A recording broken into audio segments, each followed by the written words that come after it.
कि रोहिंग्यास तो एक वेपन है, लेकिन उस वेपन को यूज करने वाले लोग जो यहीं पे बैठ के काम कर रहे हैं, उन लोगों को चिन्हित करके उनके खिलाफ कार्रवाई करने की आवश्यकता है। जिसको हवाला चैनल्स के थ्रू इन एनजीओज को करोड़ों रुपए मिलते हैं इन रोहिंग्यास को यहाँ पे बसाने के लिए, और आप उसका सोर्स देख लीजिए, वो सोर्स पैसे का जो है वो पाकिस्तान की आईएसआई के साथ जुड़ेगा। यहाँ की सिक्योरिटी एजेंसीज ने तो रोहिंग्यास को एक टिकिंग टाइम बॉम्ब की संज्ञा दी कि ये घड़ी चल रही है, कभी भी ये फट सकते हैं।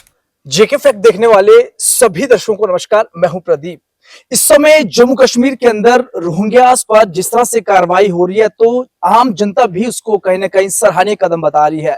लेकिन जिस तरह से पिछले कई दशकों से यानी 1990 के बाद से ही जिस तरह से इलीगल तरीके से भारत के अंदर रोहिंग्यास का आना शुरू हुआ, और फिर हम चाहे मानव तस्करी की बात करें, गो तस्करी की बात करें, या फिर पशु तस्करी की बात करें, नशा तस्करों की बात करें, कई सारे अपराध में जो है ये लोग शामिल भी पाए गए हैं।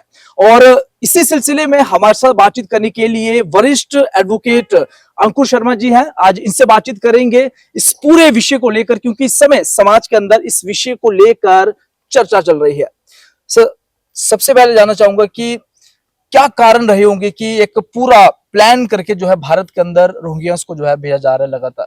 देखिए, पूरा एक ऑर्गेनाइज्ड प्लान है, सुनियोजित ढंग से ऐसे हॉटस्पॉट्स में जो भारतवर्ष के अंदर ऐसे एरियाज हैं जहाँ पे अलगाववाद एक समस्या है, जहाँ पे डेमोग्राफिक चेंजेस के प्रोसेसेस जो हैं वो अनलीश किए जा रहे हैं, वहाँ पे स्ट्रेटेजिकली इन्हें प्लेस करने का काम पिछले कई दशकों से चल रहा है।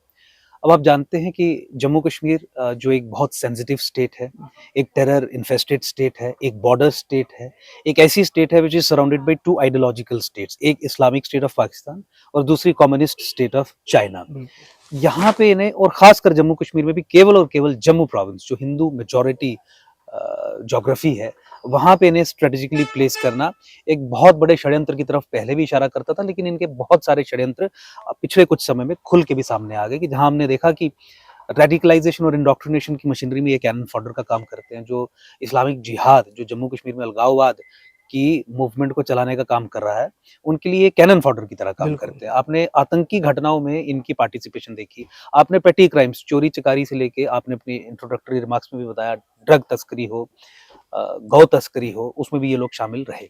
और वैसे भी इलीगल इमिग्रेंट्स को हमारी सिक्योरिटी एजेंसीज और तमाम विश्व की भी सिक्योरिटी एजेंसीज एक टाइम बॉम्ब की संज्ञा देती है। इनफैक्ट यहाँ की सिक्योरिटी एजेंसीज ने तो रोहिंग्यास को एक टिकिंग टाइम बॉम्ब की संज्ञा दी कि ये घड़ी चल रही है, कभी भी ये फट सकते हैं। इलीगल इमिग्रेंट्स हमेशा एक नेशनल सिक्योरिटी इशू रहते हैं। फॉरेनर्स एक्ट में जो पार्लियामेंट के द्वारा बनाया गया है, सरकारों को निर्देशित किया गया है कि आपको इन्हें समयबद्ध तरीके में क्वारंटाइन करके देश से बाहर करना ही करना है।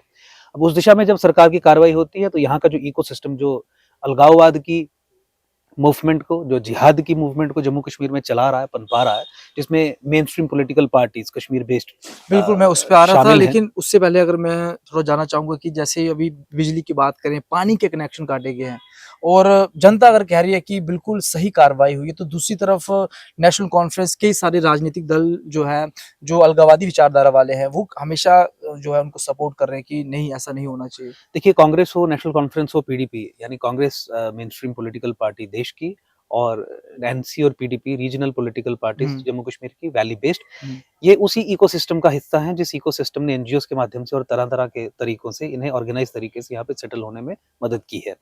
अब आप राजनीति कह लीजिए या फिर अलगाववाद की मूवमेंट को बैक सपोर्ट देने की बात कह लीजिए, इसी दृष्टिकोण से आप इन्हें देख सकते हैं। ये वही इकोसिस्टम है, जब भी कार्रवाई इनके खिलाफ होती है तो ये खड़े होके ये छाती पीटने का काम करते हैं, एक नैरेटिव ऐसा बिल्ड करने का काम करते हैं, ह्यूमन राइट्स को आधार बना के, इंसानियत को आधार बना के, जिससे ये सुनिश्चित करते हैं कि सरकार पंगु हो जाए और इनके खिलाफ कोई कार्रवाई ना करे। ह्यूमन राइट्स की जैसे बात की आपने, तो बांग्लादेश में जिस तरह से हिंदुओं का नरसंहार हो रहा है, उसको लेकर ये राजनीतिक दल कुछ नहीं बोलते, क्योंकि सेलेक्टिव है। मैंने पहले ही बताया कि जिहाद की, अलगाववाद की राजनीति को हवा देने का काम ये करते हैं। ये चोला डाल के बैठे हुए हैं जम्मू कश्मीर में कि हम main stream political so called secular parties है, लेकिन ये कम्युनल एजेंडा को लेके ही हमेशा जम्मू कश्मीर में चली है। इसीलिए सेलेक्टिवली ये विषयों पे बात करते हैं। और ह्यूमन राइट्स, रोहिंग्यास के संबंध में ह्यूमन राइट्स का सवाल इसलिए नहीं उठता क्योंकि देखिए, वो इलीगल इमिग्रेंट्स हैं। बिल्कुल बांग्लादेश में तो हिंदू वहाँ के नागरिक हैं, और वहाँ पे उनकी जो रिलीजियस परसिक्यूशन केवल हिंदू होने के कारण हो रही है, उस पे आवाज कभी उठाएंगे भी नहीं, और यही इनके दोहरे मापदंडों को एक्सपोज भी करता है। ह्यूमन राइट्स की बात रोहिंग्यास की एक समय तक समझ आती है कि ठीक है, वहां से जिस भी कारण से उनको वहां से भगाया गया, वो आए यहाँ पे, 2 महीने, 4 महीने, 6 महीने, 1 साल भर तक के लिए ह्यूमन राइट्स की बात समझ आती है। अब आप देखिए खबरें देख रहे हैं कि यहाँ पे ये घुलना-मिलना शुरू हो गए हैं, यहाँ पे इन्होंने शादियाँ करना शुरू किया है, यहाँ पे हमारी भाषा, हमारा रहन-सहन अपना के एक डिसगाइज्ड फॉर्म में रह के यहाँ की पॉपुलेशन में शामिल होने का ये काम कर रहे हैं और आइडियोलॉजी, सोच और विचारधारा वही है, जिस विचारधारा के चलते इन्हें म्यांमार से भी निकाला गया था। वहाँ पे भी अलगाववाद की लड़ाई के चलते ही म्यांमार की सेना और वहाँ के लोगों ने इन्हें वहाँ से खदेड़ा था। अब जम्मू कश्मीर एक ऐसा रीजन है जहाँ पे अलगाववाद की समस्या बहुत एक विकट समस्या है बिल्कुल। और रेडिकलाइजेशन और इंडोक्ट्रिनेशन के जरिए यहाँ के लोगों को और खासकर अब जम्मू संभाग में भी जो कुछ ऐसे पॉकेट्स हैं राजौरी, पुंछ, डोडा, किश्तवाड़ में, वहां पे भी इस मूवमेंट को आगे बढ़ाने का काम कर रहा है। तो उसमें ये तो नेचुरल अलाइज की तरह देश विरोधी ताकतों के लिए काम करेंगे। देश विरोधी ताकतें कौन? अलगाववादी संगठन। देश विरोधी ताकतें कौन? जो जिहाद के एजेंडा को मेन स्ट्रीम पॉलिटिकल बिल्कुल। पार्टीज कश्मीर की वैली बेस्ड जो है वो चला रही हैं। पाकिस्तान और चाइना का मैंने आपको बताया कि इट्स अ बॉर्डर स्टेट और उनका क्या रोल जम्मू कश्मीर में रहता है वो किसी से छुपा नहीं है। तो ये तो नेचुरल अलाइज हैं अलगाववाद की मूवमेंट को आगे बढ़ाने के लिए।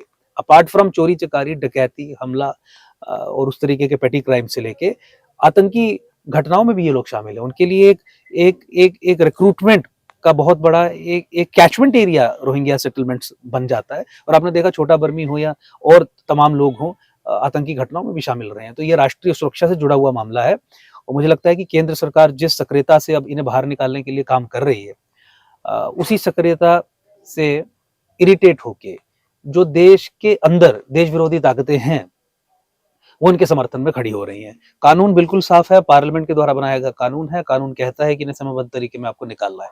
क्यों ना ये पॉलिटिकल पार्टीज ये कहें कि आप एक समयबद्ध तरीके में इन्हें क्वारंटाइन करके कम से कम पहले फेज में जम्मू कश्मीर से बाहर निकालें क्योंकि सेंसिटिव स्टेट है और जिन कारणों से निकालना मैंने बताया।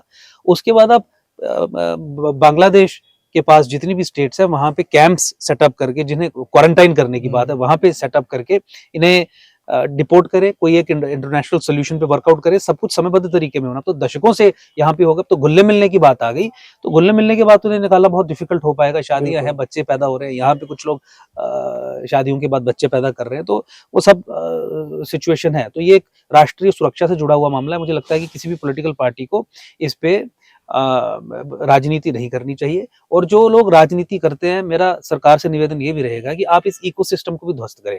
रोहिंग्यास की सेटलमेंट एक विषय हो गया, वो एनजीओ जो इन्हें रेलवे स्टेशन पे रिसीव करके सेटल करने चाहते हैं, जो इनके लिए राशन कार्ड, अभी 4 एनजीओ का नाम आया है जो पूरा फंड्स इनको, तो पूरा इकोसिस्टम है। एनजीओ के अलावा पॉलिटिकल पार्टीज में भी लोग हैं, पॉलिटिकल पार्टीज के भी सरबराह हैं जो अब सपोर्ट में खड़े हो रहे हैं, चाहे वो एनसी हो या पीडीपी या तमाम Kashmir based political parties, in fact part of Congress जो कश्मीर में ऑपरेट कर रहा है उनकी भी अगर आप बात कर ले तो उनके खिलाफ भी कार्रवाई करने की जरूरत है क्योंकि इलीगल इमिग्रेंट्स की सेटलमेंट्स को फैसिलिटेट करना भी एक जुर्म है, एक क्राइम है।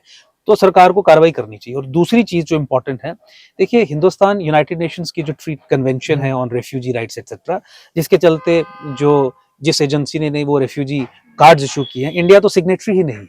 तो जब इंडिया सिग्नेटरी नहीं है तो इंडिया के ऊपर कोई बाइंडिंग नहीं है। लेकिन भारत सरकार पे बाइंडिंग क्या है? कानून बनाया गया जो पार्लियामेंट के द्वारा है, वो है फॉरेनर्स एक्ट। उस कानून के तहत सरकार काम करने का प्रयास कर रही है, लेकिन ये लोग अड़ंगा डालते। मुझे लगता है कि देश में, इस राष्ट्र में विश्वास करने वाले लोग और तमाम नागरिक जो पूरे हिंदुस्तान के हैं, मुझे लगता है कि इनकी इन मैकिनेशंस को समझें, देखें और उनकी तरफ से भी इन्हें पॉलिटिकली भी पिनलाइज किया जाना चाहिए। वो कोई भी धर्म का व्यक्ति हो, मुझे नहीं लगता कि वो इस बात को एक्सेप्ट करेगा कि इलीगल इमिग्रेंट्स, इलीगल फॉरेनर्स जो देश के लिए खतरा है वो यहाँ पे सेटल हों, आपके रिसोर्सेज पे भी डाका डाले, आपकी सुरक्षा को भी कॉम्प्रोमाइज करें। एक आखिरी सवाल और पूछना चाहूंगा, क्योंकि ये तो अभी बस चुके हैं, लेकिन क्या उन लोगों पर कार्रवाई होनी चाहिए जिन लोगों के समय में यहाँ पर ये आए, जिन्होंने इनके राशन कार्ड बनाए, इनको बिजली के कनेक्शन दिए, और क्या उनकी मानसिकता थी इसके पीछे, और आज तक वो लोग कहाँ घूम रहे हैं, कोई उनका कुछ ऐसे भी केसेस पकड़े गए हैं 2019 से पहले, इन लोगों के स्टेट सब्जेक्ट्स तक कुछ लोगों के बन गए थे।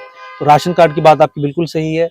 आधार कार्ड की तो पूरी फेहरिस्त जो पीडीएफ फॉर्मेट में मेरे पास अभी भी पड़ी है, हजारों लोगों के वो आधार कार्ड यहाँ पे बनाए गए। एक तरीके का प्रयास किया गया कि किसी तरीके से इन्हें यहाँ पे परमानेंटली सेटल किया जाए। तो उस इकोसिस्टम को ध्वस्त करना बहुत इंपॉर्टेंट है, क्योंकि रोहिंग्यास तो एक वेपन है, लेकिन उस वेपन को यूज करने वाले लोग जो यहीं पे बैठ के काम कर रहे हैं, उन लोगों को चिन्हित करके उनके खिलाफ कार्रवाई करने की आवश्यकता है। जिन लोगों ने सेटल किया, चाहे वो जम्मू के हों, चाहे वो कश्मीर के हों, चाहे वो देश के किसी भी कोने के हों, उन्हें भी ढूंढ ढूंढ के उनके खिलाफ कार्रवाई की जानी चाहिए और एक एग्जाम्पल मेकआउट की जानी चाहिए, ताकि आने वाले समय में कोई भी व्यक्ति ये साहस ना कर पाए कि दूसरे बेगाने मुल्क से कोई यहाँ पे इलीगल तरीके से आया और आपने उसे आश्रय दिया, आपने उसे रहने के लिए। ठीक है, जो एक सिचुएशन बनी है उसमें 2 महीने के लिए, 3 महीने के लिए, 6 महीने के लिए आप उस संबंध में कार्य कर सकते हैं। लेकिन आप नैरेटिव्स बिल्ड करेंगे कि क्यों इन्हें यहाँ पे सेटल किया जाना चाहिए, आप इन्हें मटेरियल सपोर्ट देंगे, आप इनकी इलीगल सेटलमेंट्स को प्रमोट करेंगे, ये किसी भी तरीके से बर्दाश्त नहीं किया जाना चाहिए। और मेरा निवेदन सरकार से यही रहेगा कि इस इकोसिस्टम को भी, apart from deporting Rohingyas outside the country, इस इकोसिस्टम को भी आप ध्वस्त करें। देखें कि इनके फंडिंग चैनल्स कहाँ से हैं। हमने जब जांच की थी, जब हम इस विषय में संघर्ष करते थे, तो हवाला चैनल्स के थ्रू इन एनजीओज को करोड़ों रुपए मिलते हैं इन रोहिंग्यास को यहाँ पे बसाने के लिए। और आप उसका सोर्स देख लीजिए, वो सोर्स पैसे का जो है वो पाकिस्तान की आईएसआई के साथ जुड़ेगा। वहां पे आपको सऊदी अरेबिया में इस सोर्स से आप जोड़ सकते हैं। ऐसी ताकतों से इस सोर्स को, मनी के सोर्स को जोड़ सकते हैं जिनका डिक्लेयर्ड ऑब्जेक्टिव हिंदुस्तान की बर्बादी है, जो ये ओपनली कहते हैं कि हिंदुस्तान को खत्म करना, कमजोर करना, तबाह करना हमारा उद्देश्य है। लेकिन अगर ये आईएसआई पाकिस्तान फंडिंग करता है और यहाँ तक ये पहुंचते हैं, तो फिर ये राजनीतिक दल जो यहाँ पर इनकी पैरवी करते हैं, उनको ये चीजें समझ को नहीं लगती। देखिए, वो बिल्कुल समझ से कर रहे हैं। हमेशा जो राजनीतिक दल जो पैरवी कर रहे हैं, एनसी हो, पीडीपी हो, मैंने मुख्यमंत्री का भी बयान सुना, ये कहने को so called main stream political parties हैं, लेकिन ये एक बहुत सबवर्जन की राजनीति में विश्वास करने वाली पॉलिटिकल पार्टीज हैं, जो हमारे संविधान को, हमारे डेमोक्रेटिक इंस्टीट्यूशंस को इस्तेमाल करके उनमें घुस के अल्टीमेटली अपने कम्युनल एजेंडा को आगे ले जाने का काम करते हैं। ये देखने पे सेक्युलर है, लेकिन अपने कार्यों में बिल्कुल कम्युनल है। और किसी भी तरीके से एनसी और पीडीपी को मैं हुर्रियत, जो सेपरेटिस्ट ऑर्गेनाइजेशन है डिक्लेयर्ड, उनसे भिन्न नहीं समझता। और आतंकी संगठन भी इसी सोच और इसी मानसिकता की एक फर्दर एक्सटेंशन है। तो जब कोई आतंकी जमीन पे गोली मारता है, हमारे सुरक्षा कर्मियों पे हमला करता है और वो शहीद होते हैं, वीरगति को प्राप्त होते हैं, तो उसमें केवल उस आतंकी जिसने गोली चलाई उसका रोल नहीं रहता, उसका 10% रोल है। 90% रोल जो इन्हीं तरीके के जो सपोर्ट स्ट्रक्चर्स हैं उनका रहता है। तो मैं उमर अब्दुल्ला की पार्टी हो, मुख्यमंत्री की एनसी हो, पीडीपी हो, इन्हें ऐसी सबवर्सिव राजनीति का दोषी मानता हूं। और इनको एक इंटरनल सपोर्ट स्ट्रक्चर के रूप में हम देखते हैं, जो इस इकोसिस्टम को बिल्ड करके देश को अंदर से खोखला और कमजोर करने का काम करते हैं। बहुत बहुत शुक्रिया, आपने अपना समय दिया और काफी अच्छे से रोहिंग्यास को लेकर आपने विषय भी रखा, क्योंकि इस समय अगर देखा जाए तो समाज के अंदर इस विषय को लेकर चर्चा भी चल रही है। और साफ तौर पर किस तरह से म्यांमार से जो है बांग्लादेश, और बांग्लादेश से वेस्ट बंगाल से होते हुए दिल्ली, राजस्थान, जम्मू कश्मीर, और जम्मू कश्मीर के अंदर भी कठुआ, सांबा, राजौरी, पुंछ और डोडा तक जो है ये लोग बस चुके हैं, जो कि खतरा है सुरक्षा के नाते, जिसको लेकर कार्रवाई लगातार चल रही है। और इस समय हमारी भी कोशिश थी कि आप तक वास्तविकता क्या है वो पहुंचाई जाए। इसी के साथ आप देखते रहिए जेके फैक्ट। धन्यवाद।